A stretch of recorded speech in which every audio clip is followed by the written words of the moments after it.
అంటవా అమ్మవా అంటవా అమ్మవా अरे सरबा तू हवे रे। चल अपन नाम बताओ। पुष्पा। हाँ? पुष्पा नाम सुन के फ्लावर समझे क्या? फायर है मैं। पुष्पा। अरे तोरा माई के पूरा नाम बताऊ। पुष्पराज। पुष्पराज। तो अब देखा हमारे घर में एक एगो काम बा, झाड़ू पोछा करे के। मैं झुकेगा नहीं, मैं झुकेगा नहीं साला। का तू झुकबे ना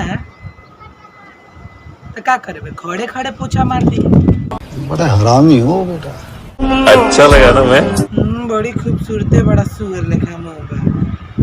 अच्छा लगा ना मैं? नहीं। हेलो गाइस, और आपको मेरी वीडियो अच्छी लगी तो आप लोग भी पुष्पा राज के चैनल को सब्सक्राइब ठोक